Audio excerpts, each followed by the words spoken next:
Diretivas da FIA minaram a Red Bull. Os bastidores que apontam impacto nas forças contra a McLaren. Red Bull mira nos segredos da própria McLaren e admite que ainda não encontraram respostas. E Hamilton descreve o primeiro vínculo com a Ferrari.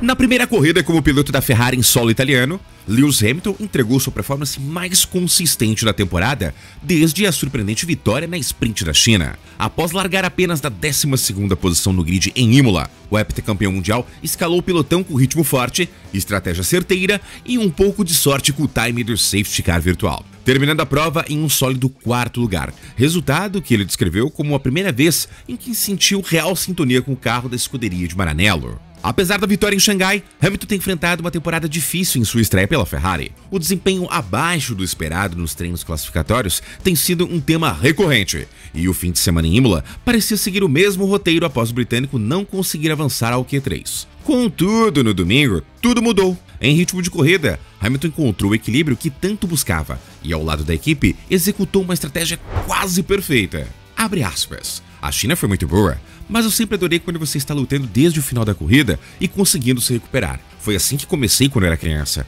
Essa é sempre uma sensação melhor do que começar e terminar em primeiro. Mas, definitivamente, foi uma mega corrida e há muitos aspectos positivos a serem levados em conta. O heptacampeão destacou o papel fundamental da equipe na construção do resultado e celebrou a evolução na configuração do carro, que recebeu pequenas atualizações em Imola. A estratégia foi realmente fantástica hoje. Eles fizeram ótimas escolhas. Na China, eu me senti realmente conectado com o carro e a única outra vez foi hoje. Senti essa sinergia real e acho que a configuração foi ótima. Melhoramos um pouco o nosso desempenho na corrida. Embora a Ferrari tenha demonstrado progresso no ritmo de corrida, a classificação ainda preocupa.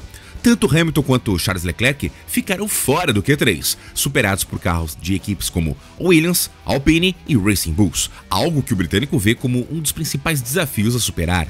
Temos apenas que liberar o potencial na classificação. Se tivéssemos nos classificado, estaríamos lutando por um pódio, algo que não achamos que seria possível. A recuperação no circuito de Imola teve um gosto pra lá de especial, não apenas por marcar o melhor desempenho de Hamilton em uma corrida tradicional com a Ferrari, mas por acontecer justamente diante da apaixonada torcida italiana, com cerca de 242 mil pessoas presentes ao longo dos 4 dias de evento.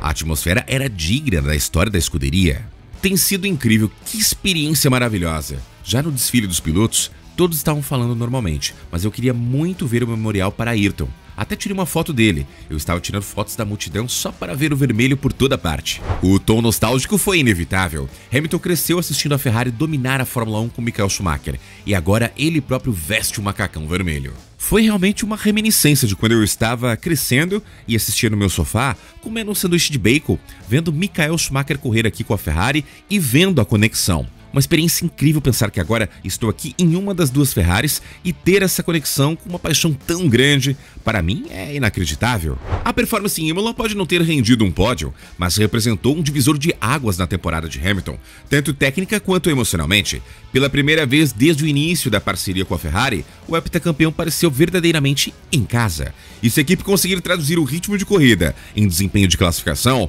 o sonho de vencer com a Ferrari em uma prova tradicional pode deixar de ser apenas nostalgia.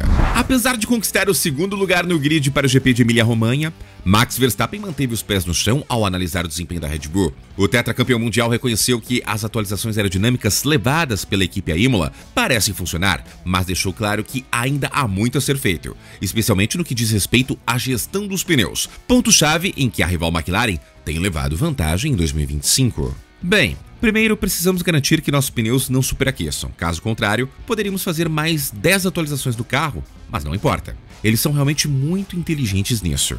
A performance da Red Bull em ritmo de corrida tem oscilado ao longo da temporada, sobretudo quando comparada à consistência da equipe de Oscar Piastri e Lando Norris. O maior diferencial? O modo como o time de Woking consegue preservar o desempenho dos compostos ao longo dos stints, uma capacidade que tem feito diferença nas últimas provas, especialmente em circuitos mais exigentes com os pneus, como Imola. Verstappen sabe que esse é um ponto que precisa de atenção urgente em Milton Keynes, e admite que a Red Bull tenta simular ou até mesmo replicar o que a McLaren tem feito. Bem, é nisso que estamos trabalhando. Não é fácil, caso contrário, todos teriam isso em seus carros. Apesar das limitações atuais, o piloto da Red Bull viu pontos positivos no desempenho em solo italiano. As atualizações promovidas no RB21 surtiram efeito em áreas específicas do carro, o que deu à equipe mais equilíbrio e alguma recuperação de performance frente ao crescente domínio da McLaren. Ainda assim, Max deixou claro que o time precisa ser mais eficiente se quiser continuar na briga pelo título. A luta entre as duas equipes está cada vez mais técnica e a Red Bull não pode se dar ao luxo de depender apenas de evolução aerodinâmica. É preciso encontrar o mesmo nível de controle térmico dos compostos que Norris e Piastri têm demonstrado prova após prova. Todos sabem que essas corridas são naturalmente cruciais. Todos estão trabalhando nisso, mas também sabemos onde precisamos encontrar tempo. É nisso que estamos trabalhando ativamente. Em Imola, Max Verstappen conseguiu uma performance sólida em classificação, algo que vem sendo mais desafiador nas últimas etapas, e espera transformar esse resultado em pontos valiosos. Porém, enquanto a Red Bull não encontrar uma solução para o superaquecimento dos pneus, o próprio holandês já antecipa: nenhuma atualização será suficiente para frear a McLaren.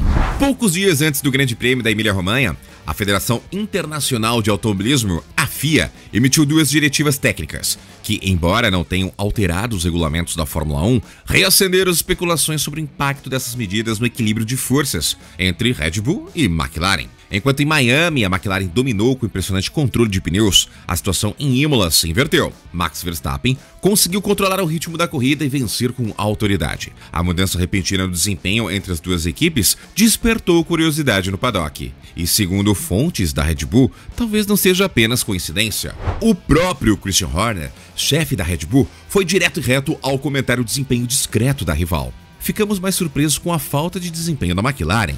As tais duas diretivas técnicas emitidas antes do fim de semana em Imola abordavam temas distintos, mas igualmente sensíveis à performance dos carros. A primeira tratava da estrutura e montagem dos blocos de derrapagem, componentes da prancha sob o assoalho, usados para medir a altura mínima do carro em relação ao solo. A FIA esclareceu quais materiais seriam permitidos e como eles poderiam ser instalados, tentando impedir soluções que mascarassem o desgaste real da prancha e permitissem aos carros andar mais baixos do que o permitido, sem falhar nos testes pós-corrida. Com isso, qualquer equipe que estivesse explorando essa brecha técnica teria que ajustar a altura de rodagem para não ser penalizada em Imola. A segunda diretiva não trouxe mudanças formais no regulamento, mas teve origem em uma troca de correspondências entre a Red Bull e a FIA sobre possíveis dispositivos de resfriamento de pneus. A entidade deixou claro que certos conceitos envolvendo refrigeração por água nas rodas e pneus não seriam aceitos, incluindo sistemas ou artifícios que pudessem manipular a temperatura dos compostos de forma indireta. Esses esclarecimentos técnicos são frequentemente usados pelas equipes para entender melhor os limites das regras e sondar o que os rivais possam estar fazendo em áreas cinzentas do regulamento. Com as respostas da FIA publicadas a todas as equipes, qualquer time que estivesse utilizando tecnologias similares teve de interromper imediatamente seu uso, o que, para alguns, poderia incluir a própria McLaren. Do lado da McLaren, no entanto, o tom foi de absoluta confiança. Fontes internas garantiram que nenhuma mudança foi necessária no carro após as diretrizes, nem no que diz respeito ao assoalho nem ao sistema de refrigeração dos pneus.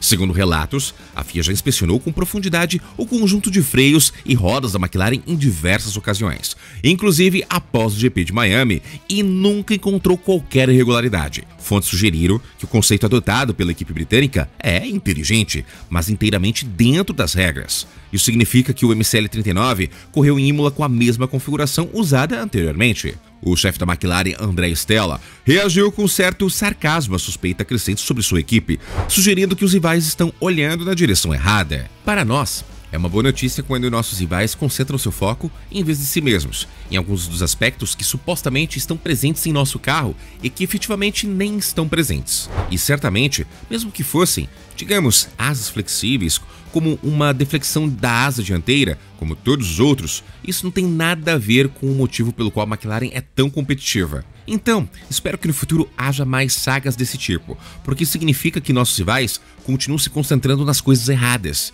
E é isso. E isso é, para nós, uma boa notícia. Está apenas ajudando em nossa busca. Se a dúvida sobre o impacto das diretivas permanece, dentro da Red Bull o sentimento é de avanço técnico, mas ainda longe de conforto. O diretor técnico da equipe, Pierre Watt, explicou após a corrida que, apesar de as atualizações em Imola terem funcionado bem, a situação ainda é instável.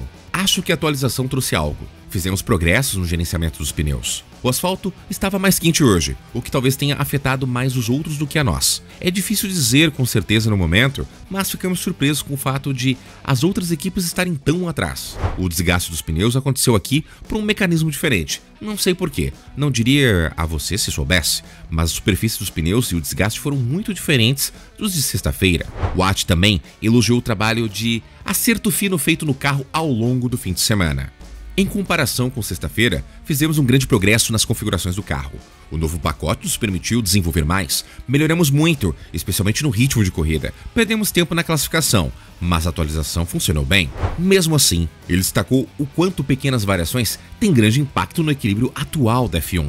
Agora, é muito difícil com essas ferramentas. Até mesmo mover 1 milímetro aqui ou 2 milímetros ali pode afetar o resultado. A faixa de operação dos pneus também é muito estreita. Além disso, os modos do motor fazem uma grande diferença. Às sextas-feiras, algumas equipes estão com a potência máxima do motor e outras não. Já sobre expectativas futuras, o engenheiro foi direto. Não estou confiante em nenhum lugar. Estávamos fortes no Japão, mas fomos destruídos no Bahrein e em Miami. Nada é garantido neste negócio. Nossos rivais desenvolveram um carro muito bom. Ainda temos muito trabalho a fazer. A atenção do paddock pode crescer ainda mais nas próximas semanas. Para o Grande Prêmio da Espanha, uma nova diretiva técnica entrará em vigor. Desta vez com regras mais rigorosas sobre asas flexíveis. Todas as equipes terão de reforçar suas estruturas dianteiras para se adequar aos novos testes de carga, o que pode provocar novas mudanças na hierarquia da Fórmula 1.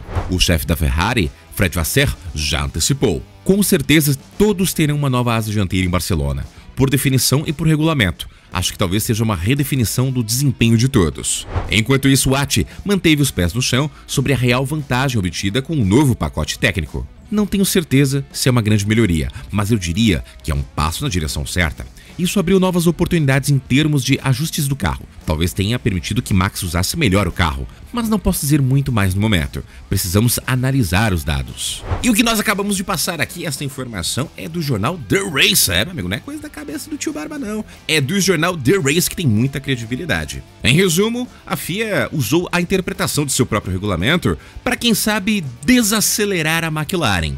Tanto que a Red Bull chegou ao ponto de comemorar, mas não porque ficou mais rápida, mas porque a rival ficou mais lenta. Mas vamos lá, na sua opinião, não na minha, na sua opinião, isso seria mais um possível esquema entre Red Bull e FIA? Ou seria apenas a FIA tentando mostrar, colocar a interpretação correta das regras e trazer uma competitividade ao grid? Deixe a sua clara opinião aqui nos comentários. E no mais, muito obrigado pela sua audiência. Eu peço pra você o famoso triplo C. Curte, comenta e compartilha. Curtiu, comentou e compartilhou? Não marca bobeira. Se inscreva no canal e junte-se a uma comunidade de mais de 60 mil inscritos. Clica no sino de notificação para ser notificado na palma de sua mão com conteúdo diário aqui do nosso canal. Ontem, hoje, amanhã e sempre. Eu sou Tio Barba no canal Hora do Piloto e até o próximo vídeo.